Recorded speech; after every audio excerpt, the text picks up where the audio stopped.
తెస్సలోనికి రాసిన పత్రికలోనే ఆ పట్టణ సంఘానికి పౌలు చెబుతున్న మాట ఏమిటంటే 3వ అధ్యాయం 3వ వాక్యం చూద్దాం.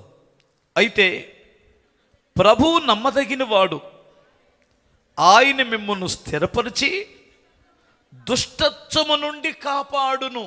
కొట్టాలి చప్పట్లో.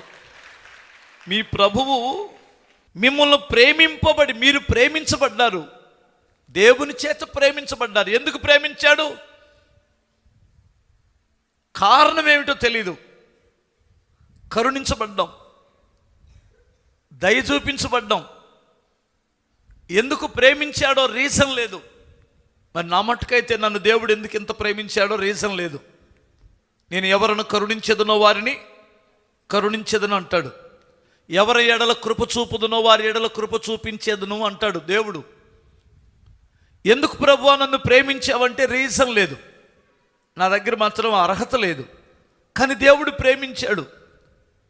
ఆయనకి ప్రేమించడం అంటే మహా ఇష్టం. ఆయనకి ద్వేషించడం తెలీదు, ఆయన అసహించుకోవడం అస్సలు తెలీదు ఆయనకి. మహోన్నతుడిని దేవునికి జీరో గర్వం. అంత శక్తి కలిగినటువంటి వాడు ఉన్నా ఆయనకి జీరో గర్వం.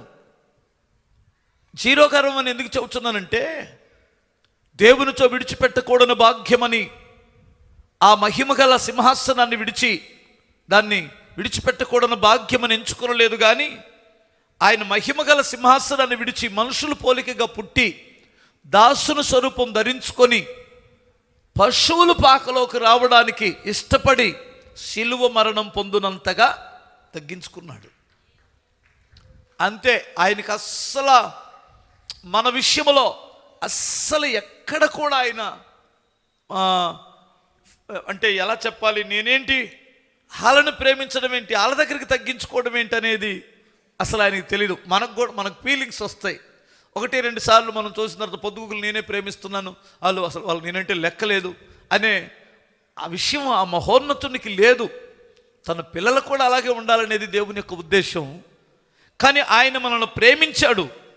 అయితే ప్రేమించినందున దేవుడు ఏం చేశాడంటే, ఆయన నమ్మదగినటువంటి వాడు కాబట్టి మిమ్మును స్థిరపరిచి దుష్టత్వము నుండి కాపాడును అంటాడు. ఆ పుట్నోట్లో 3 ఉంటుంది చూడండి. దుష్టుని నుండి మిమ్మలను కాపాడుతాడని. చప్పట్లు కొట్టండి ఒకసారి. దుష్టుడు సామాన్యుడు కాదు. ఒకళ్ళ జీవితంలోకి వచ్చాడంటే వారి జీవితాలు పాడైపోతాయి. అందుకని బైబిల్ చెబుతుంది, మీరు అపవాదికి చోటు ఇవ్వద్దు. అపవాదికి చోటు ఇవ్వకపోతే నేను నిన్ను కాపాడుతానంటాడు. ఒకటే మాట. అపవాదికి డోర్ తీయొద్దు. మీరు మీ తలుపులు తీయొద్దు అపవాదికి. అపవాదికి తలుపు తీస్తే మనం అయిపోయినట్లే. ఎగ్జాంపుల్ మీకు ఎలా చెప్పాలి, సౌలు అనేటువంటి వ్యక్తికి అసూయకి తలుపు తీశాడు. డోర్ ఓపెన్ అయిపోయింది. వచ్చేసాడు, వాడు లోపలికి వచ్చేసాడు. ఆ అసూయ ఎలా స్టార్ట్ అయిపోయిందంటే, అసూయ ముదిరితే పగ అయిపోయింది. అసూయ ముదిరితే పగ తీర్చుకోవాలని ఆలోచన వచ్చింది. పగ ఎప్పుడైతే మనిషిలోనికి ప్రవేశిస్తుందో ప్రేమ జీరో అయిపోయింది, జాలి జీరో అయిపోయింది, మంచి చెడ్లు అస్సలు తెలియదు. నిజమండి, పగ రాకూడదు మనిషిలోనికి. కోపం రావచ్చు, కోపం వచ్చింది, కాసేపు అయిన తర్వాత మళ్ళీ ఏమైంది, చల్లారిపోయింది. పగ వస్తే చల్లారదు, పగ వస్తే అసలు పోదు. పగ భయంకరమైనటువంటిది. పగ పట్టకూడదు ఏ మనుషుడు. అది క్రైస్తవ పిల్లలకు తగినటువంటిది కాదు. కానీ సాతానుడు ఏం చేస్తాడంటే పగబట్టేటట్టు చేస్తాడు, పగబట్టేటట్లు చేస్తాడు, సాధించడం చేస్తాడు. అందుకని పగ అనేటువంటిది భయంకరమైనటువంటిది. పగబట్టినటువంటి వాడికి అసూయ ముదిరినప్పుడు పగొస్తే ఆడికి మనం పదార్థం పెట్టినా వాడిని మనం మెప్పించలేం, వాడిని ఫ్రెండ్ని చేసుకోలేం. ఎంత ప్రేమించినా వాడు మన వల్ల కాదు. అవునా? స్తోత్రం చెప్పగలరా? వాడికి డబ్బులు ఇచ్చిన మంచి చేసుకోలేం, అన్నం పెట్టినా మంచి చేసుకోలేం, బట్టలు ఇచ్చినా మంచి చేసుకోలేం, ఏమండి, ఎన్ని మేలులు చేసినా మంచి చేసుకోలేం. కానీ వాడు దుష్టత్వం వాడిని పాడు చేస్తుంది. వాడు త్రవ్వుకున్న గోతిలో వాడే పడి చచ్చిపోయేంత వరకు పగిడిచిపెట్టదు. అర్థమవుతుందా? ఆడు తవ్వుకుంటున్నాడు గుంట, ఆ గుంటలో వాడే పడిపోతాడు. అందుకని ఇప్పుడు ఒకవేళ నీలో పగ ఉందనుకో, నీ గుంటలో నువ్వే పడిపోయేటట్టు చేస్తాడు. ఎవడాడు? దుష్టుడు. అందుకని మీరు అపవాదికి చోటు ఇవ్వకపోతే వాడు మీ ఇంటికి రాకుండా నేను చేస్తానంటాడు. యోబు ఇంటి చుట్టూ ఏముందని చెప్పాడు? ఎవడు చెప్పాడు ఈ సాక్ష్యం?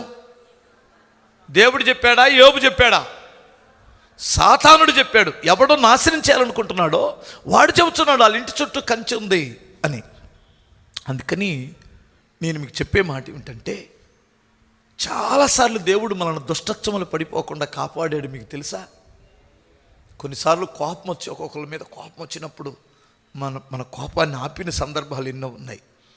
కొన్నిసార్లు మనం కూడా శోధించబడుతున్నప్పుడు, ఒక పురుషుడు ఒక స్త్రీని చూసి శోధించబడుతున్నప్పుడు ఆ దుష్టత్వములు పడిపోకుండా ఎవరో ఒకరి చేత హెచ్చరింప చేసి, ఏయ్ సహోదరుడా, అది మంచిది కాదు అని చెప్పించాడు. చూసారా? స్త్రీల్లో కూడా కొంతమంది దుష్టత్వములు అప్పుడప్పుడే పడిపోతున్నప్పుడు ఎవరో ఒకరి చేత హెచ్చరింపు చేసి ఆ పాపాన్ని, నువ్వు పాపంలో పడకతోలికి నేను బయటేసి, అంటే ఎవరో ఒక చేత, ఏయ్ నీ చూపు సరిగా లేదు, నీ సహవాసం సరిగా లేదని దేవుడు ఎవరో ఒకరి చేత మాట్లాడించాడు. నీకు గుర్తుందా? లేదంటే ఇంకొద్ది రోజులు కానీ అలా వదిలేస్తే నువ్వు ఆల్రెడీ వ్యభిచారంలో పడిపోయేదానివే. దేవుడు ఎవరో ద్వారా తప్పిస్తాడు, ఎవరో ద్వారా కాపాడుతాడు. ఆ మాట్లాడినటువంటి వారి ద్వారా వారి మీద, అబ్బో మీరు భక్తులా అంటే నీ డౌట్ అవుట్, నీ నాశనం అయిపోయినట్టే, నువ్వు కొని తెచ్చుకున్నట్లే. దేవుడు ఈ మనిషిని నా దగ్గరికి పంపించాడు, హెచ్చరించాడు అని గుర్తించినటువంటి వారు దుష్టత్వములో పడిపోకుండా కాపాడుతారు. మీకు అర్థమవుతుందంటారా? హల్లెలూయా. దేవుడు దుష్టత్వం నుండి కాపాడడం అంటే ఇంకా చెప్పన మీకు, వాక్యం. యవనస్తులు దేని చేత తన నడతను శుద్ధి చేసుకోగలరు? దేవుని వాక్యం వలనే. వాక్యం నీతో మాట్లాడుతున్నప్పుడు మనం ఏది చెయ్యాలో ఏది చేయకూడదో మనకు తెలుస్తుంది, దుష్టత్వంలో పడిపోకుండా. అవునంటారా? ఎందుకు ఎంత శ్రద్ధ తీసుకుంటున్నారంటే ఆయన చేత మనం ప్రేమించబడుతున్నాం. సృష్టికర్త చేత మనం ప్రేమించబడుతున్నాం. ఇంకెవరు ప్రేమ ఉంటేనేంటి, లేకపోతే ఏంటండి? ఒకసారి మీరు ఆలోచించండి. మనం చెడిపోతున్నప్పుడు అమ్మా నాన్న కదా నోటి మీద నోరేసుకొని చెప్పి కడుపు కొట్టుకొని చెబుతారు, రే ఆ సహవాసానికి వెళ్ళొద్దురా, వాళ్ళలాగా నువ్వు బ్రతకొద్దురా, అమ్మ అలా వెళ్ళొద్దామని ఇంటి పక్కన ఆంటీ చెప్పిద్దా, ఇంటి ముందు వాళ్ళు చెబుతారా? మన గురించి ఆడిపోసుకుంటారే తప్ప మనకు జాగ్రత్త చెప్పేది ఎవరు చెప్పండి? అవసరమైతే ఒక దెబ్బ కొట్టయినా, కోపం వచ్చి, ఏమండి గద్దించి, బుద్ధి చెప్పి, ఏడ్చి, కొన్నిసార్లు తల బాదుకొని జుట్టు పీక్కొని చెప్పేది ఎవరో? అదే దేవుని వాక్యం. హల్లెలూయా. మనకు కొన్నిసార్లు అర్థం కాక, నాకు కూడా తెలీదు, నిజంగా నాకు కూడా తెలీదు, ఒక సేవకుడిని పరిశుద్ధాత్ముడు వాడుకొని మాట్లాడతాడు. ఇద్దరు వదిన ఆడబిడ్డలు వచ్చేవాళ్ళు మన చర్చికి. ఇద్దరు వదిన ఆడబిడ్డలు వచ్చేవాళ్ళు. వాళ్ళల్లో ఆడబిడ్డకు ఒక అనుమానం. వాళ్ళిద్దరూ ఈ ఆడబిడ్డ వదిన్ని ఏమేం మాటలు అంటుందో ఇక్కడికి వచ్చిన తర్వాత అవే వస్తున్నాయి అంట వారం వారం. ఇప్పుడు ఏమో డౌట్ ఏంటంటే, ఇది అందరికంటే ముందు వెళ్తుంది చర్చికి, పాస్టర్ గారికి ఏదో నా మీద చెబుతుంది, యాస్టీస్కి అదే చెబుతున్నాడు ఇక్కడ. అసలు ఈ చర్చికి వద్దామా ఎగ్గొట్టేద్దామా అని ఆలోచించింది. ఎందుకంటే ఆమె ఎవరో ఏంటో ఏం అనుమానం. తీరా ఒక రోజున వాళ్ళు దారిలో వచ్చేటప్పుడు అనుకున్నారట, అవి వచ్చినాయి. ఇంకెప్పుడు చెప్పింది? నా ముందే ఉంది కదా, నా ముందు అది వచ్చి కూర్చుంది, నేను వచ్చి కూర్చున్నాను. ఎప్పుడు చెప్పింది పాస్టర్ గారికి, ఈయన మాట్లాడుతున్నాడు, ఓహో ఇది కాదు చెబుతుంది, పరిశుద్ధాత్ముడు నాతో మాట్లాడుతున్నాడని చెప్పి ఆమెను ప్రేమించడం మొదలెట్టింది. స్తోత్రం చెప్పాలి. ఆ రోజు నుంచి తన మనసులో ఉన్న గిల్టీ తీసేసుకుంది. అంటే మనల్ని దుష్టత్వం నుండి కాపాడడానికి దేవుని వాక్యం మనల్ని హెచ్చరిస్తాడు, దేవుడు మాట్లాడుతాడు. ఇంకా చెప్పనా మనలో కూడా అప్పుడప్పుడు దుష్టత్వం వస్తుంది, కోపం వస్తుంది, అసలు అది ఏదో ఒక రకంగా వస్తుంది, పాడైన ఆలోచనలు వస్తాయి. అవును కదా, మన లోపల పుడతాయి కొన్ని. స్వాభావికంగానే బాలుని హృదయములో స్వాభావికంగానే మూఢత్వం పుట్టునన్నాడు. బాలుని హృదయంలోనే స్వాభావికంగా మూఢత్వం పుడితే మనలో పుట్టుదా? బ్రహ్మకైనా బుట్టును రెమ్మ తెగులు. చూడకూడని దృశ్యాలు చూసినప్పుడు, వినకూడని మాటలు విన్నప్పుడు మన శరీరం మనల్ని తొందర పెట్టేసిద్ది. ఉద్రేకమైన వచ్చిద్ది, కోపమైన వచ్చిద్ది, కామమైన వచ్చేసిద్ది, చెవుల ద్వారా, కళ్ళ ద్వారా. అప్పుడు మనల్ని శాంతపరచువాడు, మనల్ని దేవుని వాక్యాన్ని గుర్తు చేసి ఉద్రేకము నుండి ఆపి మనల్ని దుష్టత్వము నుండి కాపాడేవాడు నిన్ను ప్రేమిస్తున్న దేవుడు. మీలో చాలామంది అనుకుంటున్నారేమో, దేవుడు ప్రేమిస్తే నాకు ఫ్లాట్ ఏదన్నా, దేవుడు ప్రేమిస్తే నాకు ఇల్లేదన్నా. ఇవన్నీ పిచ్చిదానా, తగిన కాలం ముందు దేవుడు ఇస్తాడు. హల్లెలూయా. పిచ్చోడుగా ఆలోచించమాక, నీకు ఎప్పుడు ఇవ్వాలో అప్పుడు దేవుడు ఇస్తాడు, ఇస్తున్నాడు. చాలామందికి ఇవ్వట్లేదా? హల్లెలూయా. అసలు ఇది కదా కావాలి. ఇప్పుడు నీకు పెద్ద ఇల్లు కట్టుకున్నావు, దుష్టత్వం నీలోకి ప్రవేశించింది, భార్యాభర్తల మధ్యలో గొడవలు వచ్చేసినాయి, కుటుంబం విచ్ఛిన్నం అయిపోయింది. ఏం చేసుకుంటాం? హల్లెలూయా. ఏం చేసుకుంటాం? ఇప్పుడు 2 శరీరాలు కలిసి బ్రతకమన్నాడు. ఈ 2 ఇడిపోతే ఇక్కడ నుంచి ఇక్కడికి కోసి ఇంకేముంటుందమ్మా? ఏమన్నా ఉంటుందా? భార్యాభర్తలు విడిపోవడం వలన అలాంటి ప్రమాదం ఉంది.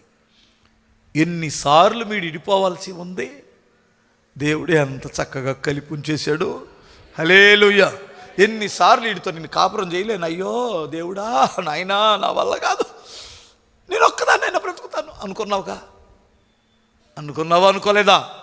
ఎన్నిసార్లు ఈ రాక్షసిది, అబ్బో నాకు దొరకాల్సింది కదరా బాబోయ్, అమ్మో దీన్ని నేను ఆగలేనమ్మా అనుకొని ఛే అని రోడ్డు మీదకి వెళ్ళి కాసేపు టీ తాగి కాసేపు ఆగిన తర్వాత ఏదో మళ్ళీ ఆలోచన, పరిశుద్ధాత్మ దేవుడు ఆమె చేసిన మంచి పని ఏదన్నా గుర్తు చేసి, పర్వాలేదులే మంచిదే కానీ ఈ ఒక్క విషయంలోనే. హల్లెలూయా. చూసారా, ఎన్నిసార్లు దేవుడు దుష్టత్వం నుంచి కాపాడాడు, ఎన్నిసార్లు మూర్ఖత్వం నుంచి తప్పించాడు. అంటే దేవుడు నిన్ను ప్రేమిస్తున్నాడు.